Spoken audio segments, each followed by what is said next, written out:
terme aujourd'hui injouable, en sachant que ça peut s'arrêter dans une semaine ou 2 semaines contre Liverpool, me paraît justifié parce que on regarde depuis que le QSI a pris le contrôle du PSG, que le PSG est devenu ce qu'il est, à quelles époques, combien de temps on a vu cette équipe jouer de manière aussi spectaculaire, aussi irrésistible? L'époque Laurent Blanc. Avec l'époque Laurent Blanc sur la fin de l'ère Zlatan, et au début de l'ère Neymar, avec des 8-0, des 9-0, etc.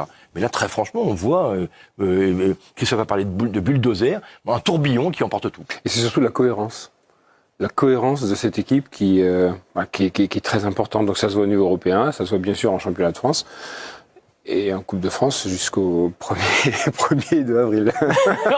On rappelle la série UPSG.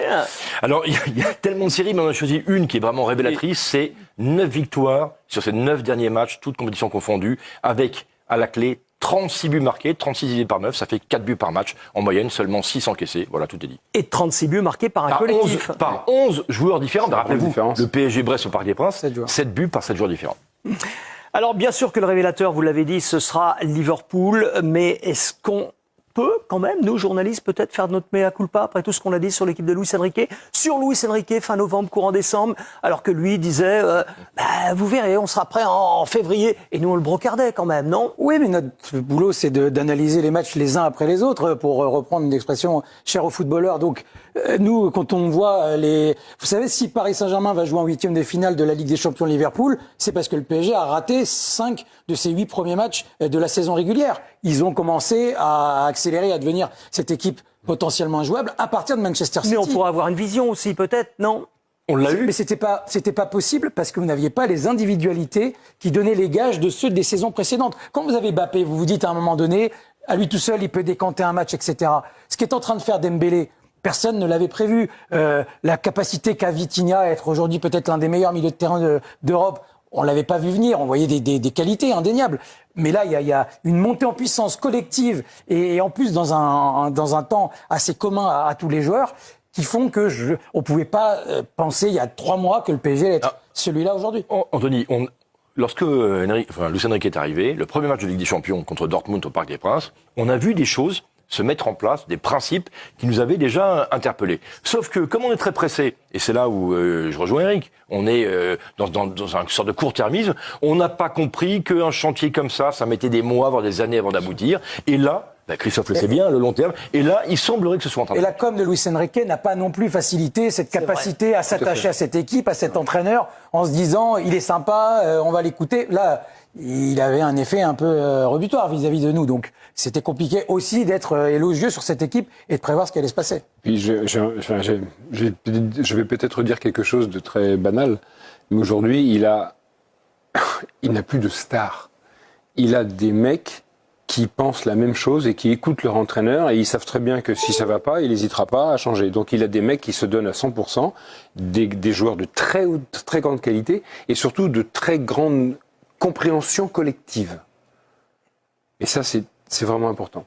Petite parenthèse justement, c'est quoi cette nouvelle guéguerre entre Textor et Nasser en marge de Lyon-Paris Saint-Germain qui s'est déroulée dimanche dernier parce que le PSG avait déposé réclamation contre la présence de Thiago Almada dans l'équipe lyonnaise et pour répliquer, Lyon a porté réclamation contre la présence de Gvara dans l'équipe parisienne. C'est une guéguerre. Alors, factuellement, Lyon aurait saisi la commission juridique de la Ligue pour contester l'homologation du contrat de Gvara, s'appuyant sur un argumentaire, une interprétation qui dit que cette homologation viendrait en contradiction avec les règlements de la Ligue qui interdiraient les subventions étrangères, pour résumer. Ok. Sauf que on est dans l'interprétation. Moi, j'ai regardé les articles de règlement qui sont en cause. Il y a que des principes généraux, il n'y a absolument rien d'aussi précis. Mais ça fait 14 ans que le Qatar est là. Mais évidemment, ce qui est contestable dans la démarche des Textor, c'est pas qu'il attaque le PSG ou la Ligue, et on sait très bien que ça n'aboutira pas, c'est que s'il voulait contester le recrutement de Gvara, il avait tout simplement 2 semaines pour le faire, comme l'autorisent les règlements de la Ligue, et il ne l'a pas fait. Donc c'est évidemment un épisode supplémentaire de cette guéguerre dont vous parlez, qui dure depuis maintenant 1 an. Textor, lui, avait dit qu'il allait attaquer au niveau européen. On sait qu'il y a des bisbilles en termes de droits télé. Voilà, ça n'ira pas plus loin. L'image du football français n'est quand même pas top actuellement. Non, on en a parlé toute la semaine, là. Vous voulez en remettre une petite couche? Non, ça sert à rien. Heureusement qu'il y a des clubs comme Dunkerque. Voilà, qui apporte un petit peu Ça fait plaisir, non mais Ouais. c'est vrai. Mais bien sûr que ça fait plaisir, je vous le confirme. Et il y a la Ligue des Champions la semaine prochaine, Ouais, parce aussi. que nous sommes à 6 jours du choc de l'année, on peut le dire comme ça, entre le Paris Saint-Germain et Liverpool. Ce sera mercredi prochain, 21h sur Canal+. PSG face à Liverpool, qui a encore fait forte impression hier soir, Anthony, en battant Newcastle 2-0 quand même. Oui, on avait cru l'espace de 3 matchs qu'ils étaient un peu en baisse de régime, mais finalement on se rend compte qu'ils sont toujours aussi forts, qu'ils sont très très forts. Là on voit le but de Szoboszlai sur la place de Luis Diaz. Vous savez, ce qui change fondamentalement l'approche de ce match aller, de cette double confrontation d'ailleurs entre le PSG et Liverpool, c'est ce qui vient de se passer au cours de la dernière semaine en Première Ligue. C'est-à-dire que la Première Ligue supplante pour les supporters de Liverpool l'objectif Ligue des Champions, alors que la passe de Mohamed Salah elle est juste exceptionnelle sur McAllister. Sauf que là, Liverpool est quasiment champion, en tout cas a priori il va falloir un cataclysme. Le 20e titre, ça va leur permettre de rejoindre Manchester United, donc psychologiquement ils n'ont plus aucune barrière les Reds avant d'affronter le Paris Saint-Germain. Bien évidemment, je vous dis pas qu'ils sont champions d'Angleterre, mais à 90%. Mais si, comme donc, le PSG en France. Oui, mais là, c'est encore plus important. C'est-à-dire que le PSG en France, c'est presque une forme de fatalité de devoir Paris être champion de France. Là, Liverpool champion d'Angleterre, devant son public, ce qui n'avait pas été le cas en 2020, ça change beaucoup de choses. Et pourtant, tout le monde disait lors du tirage au sort la semaine dernière que c'était peut-être bien de tomber contre ce Liverpool-là maintenant, parce que le Liverpool était moins bien. C'est ce que vous avez entendu également, Oui, on l'a entendu. Christophe. Eh bien, en fait, il n'en est rien. Reportage Elliott Will. Tout le monde s'est un peu emballé en disant que Liverpool avait un coup de moins bien. Pas tout le monde. Hein. Non, c'était une réalité. Moi, j'ai été à Everton. Il marque parce que c'est une équipe qui, cette année, a une capacité entre le ratio d'occasions créées et le but marqué exceptionnel. Donc, dans ce genre de match, ils arrivent à s'en sortir. Pareil contre Aston Villa. Dès que vous mettez un peu d'impact physique, parce que la saison, forcément, elle commence à devenir un peu énergivore pour tout le monde, c'est une équipe qui est en difficulté. Ce qu'il va falloir, c'est que le PSG trouve les moyens intelligemment, tout en restant dans son cadre de jeu, de les agresser. Voilà, il faut les agresser, les Reds, pour qu'ils vacillent un petit peu.